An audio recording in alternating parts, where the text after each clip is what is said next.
Hello friends, मैं हूं राहुल और आपका स्वागत है आज की नए वीडियो में। तो फ्रेंड्स, आज की वीडियो में हम क्या बात करने वाले हैं, तो आज की वीडियो में प्रकाश चैप्टर से क्वेश्चनों को देखने वाले हैं और वो भी वे क्वेश्चन जो पिछले 10 ईयर में पॉलिटेक्निक एंट्रेंस एग्जाम में आए हुए हैं, प्रीवियस ईयर क्वेश्चन है, उन्हीं क्वेश्चनों को इस वीडियो में हम लोग एनालिसिस करेंगे।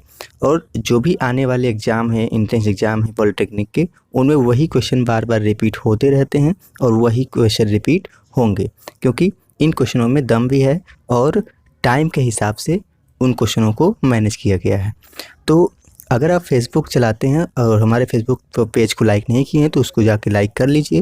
और अगर आपका डाउट रहता है कुछ तो इस व्हाट्सअप नंबर पे डाउट को भेज के आप उसका क्लियर करवा सकते हैं। और यूट्यूब पे अगर नए हैं, आपने चैनल को सब्सक्राइब नहीं किया है तो चैनल को सब्सक्राइब ज़रूर कर लीजिए। और चलते हैं आज के इस वीडियो के। तो फ्रेंड्स, आज का पहला क्वेश्चन है कि दो समतल दर्पण 60 डिग्री के कोण पर झुके हुए हैं तो उनके मध्य रखी वस्तु के प्रतिबिंबों की संख्या कितनी होगी।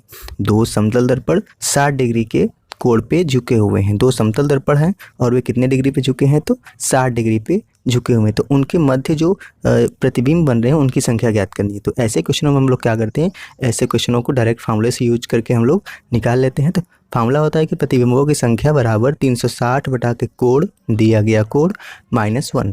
तो वहाँ पे कोण कितना दिया गया है, कोण दिया गया है 60 डिग्री। तो यहाँ पे हम लोग कोण के स्थान पे 60 डिग्री रख देंगे और जब इसको सॉल्व करेंगे तो यानी बराबर 5 आएगा। मतलब अगर दो समतल दर्पणों को 60 डिग्री के कोण पे अगर हम लोग लगाएं तो उनमें प्रतिबिंबों की संख्या कितनी बनेगी, तो 5, यानी बराबर आया है 5, तो मतलब उनमें प्रतिबिंबों की संख्या 5 बनेगी।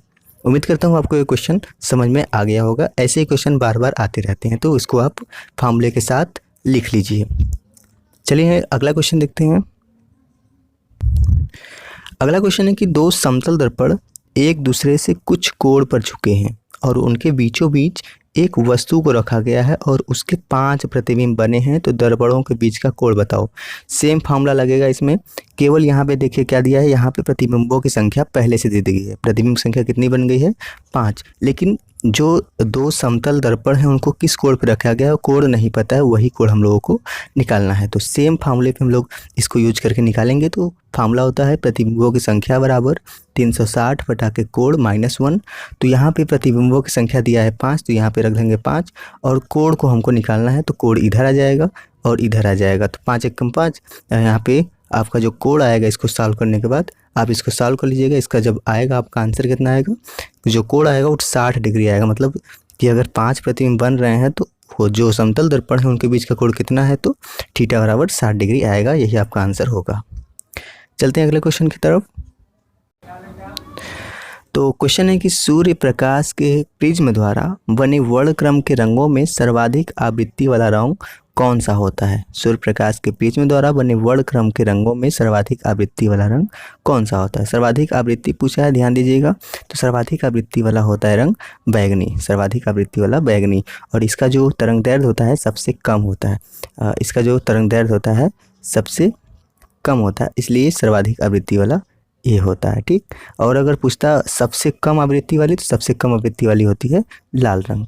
अगला क्वेश्चन देखते हैं। अगला क्वेश्चन है कि वस्तु के समान माप का वास्तविक प्रतिबिंब तब प्राप्त होता है जब वस्तु को निम्न के सम्मुख उसके वक्रता केंद्र पर रखा जाए। वस्तु के समान माप का, यहाँ ध्यान दीजिएगा, वस्तु के समान माप का कब बनता है, और ये बनता है सीधे अवतल दर्पण में। अवतल दर्पण में अगर हम लोग वस्तु को वक्रता केंद्र पर रखते हैं तो क्या होता है कि वस्तु के समान माप का वास्तविक प्रतिबिंब प्राप्त होता है। तो आपका अवतल दर्पण ये इसका राइट आंसर हो जाएगा। अगला क्वेश्चन है कि व्यतिकरण प्रारूप में ऊर्जा का क्या होता है। व्यतिकरण प्रारूप में ऊर्जा का क्या होता है, तो व्यतिकरण प्रारूप में ऊर्जा जो होती है संरक्षित रहती है परंतु पुनर्वितरण हो जाता है। व्यतिकरण में ऊर्जा संरक्षित रहती है परंतु पुनर्वितरण हो जाता है। अगला क्वेश्चन है कि एक लेंस वायु में अभिसारी लेंस की तरह तथा पानी में अपसारी लेंस की तरह कार्य करता है। लेंस के पदार्थ का अपवर्तनांक बताओ कैसा है। लेंस का अपवर्तनांक, पदार्थ का अपवर्तनांक कैसा होगा, तो वो होता पानी के बराबर। पानी के अगर किसी लेंस का अपवर्तनांक है तो वो लेंस वायु में अभिसारी लेंस की तरह काम करेगा और पानी में अपसारी लेंस की तरह काम करेगा। अगला क्वेश्चन है कि प्रकाश की तरंग प्रकृति के लिए प्रमाण नहीं प्राप्त किया जा सकता। मतलब इन चारों ऑप्शनों में से ऐसा कौन सा प्रभाव है जिससे प्रकाश की तरंग प्रकृति के लिए प्रमाण नहीं प्राप्त किया जा सकता। तो इसका जो सही उत्तर होगा वो होगा डॉपलर प्रभाव से। डॉपलर प्रभाव से क्यों होगा? क्योंकि डॉपलर प्रभाव ध्वनि के लिए बनाया गया था। ध्वनि के प्रभाव के लिए डॉपलर प्रभाव को डॉपलर का नियम दिया गया था। ये बाकी परावर्तन, व्यतिकरण, विवर्तन से प्रकाश की तरंग प्रकृति को प्रमाणित किया जा सकता है। अगला क्वेश्चन देखते हैं जो कि बहुत बड़ा है। तो श्वेत प्रकाश के साबुन के बुलबुले के रंग का कारण क्या है? श्वेत प्रकाश के जो साबुन के बुलबुले बनते हैं वे चमकीले होते हैं। तो उनके चमकने का कारण क्या है? तो उनके चमकने का कारण किसके कारण होता है? तो व्यतिकरण के कारण। आपका सही उत्तर होगा व्यतिकरण के कारण। ये क्वेश्चन सबसे ज़्यादा रिपीट किया है आपके एंट्रेंस एग्जाम में। उसके बाद क्वेश्चन है कि मरुस्थल में दिखाई पड़ने वाली मृग मरीचिका का कारण क्या है? मरुस्थल में दिखाई पड़ने वाली मृग मरीचिका का कारण क्या है? तो इसका कारण है पूर्ण आंतरिक परावर्तन। पूर्ण आंतरिक परावर्तन इसका सही उत्तर है। अगला क्वेश्चन है कि उत्तल लेंस द्वारा बना प्रतिबिंब किस प्रकार प्रभावित होगा? यदि लेंस के ऊपरी आधे भाग को काले कागज में लपेट दिया जाए। एक लेंस है, उसके ऊपरी भाग को आधे भाग को काले कपड़े से लपेट दिया गया है, तो उसका क्या प्रभाव पड़ेगा, यही पूछ रहा है। तो प्रतिबिंब का आकार आधा हो जाएगा, प्रतिबिंब का ऊपरी आधा भाग गायब हो जाएगा, व्यतिकरण होगा, पूर्ण आंतरिक परावर्तन होगा।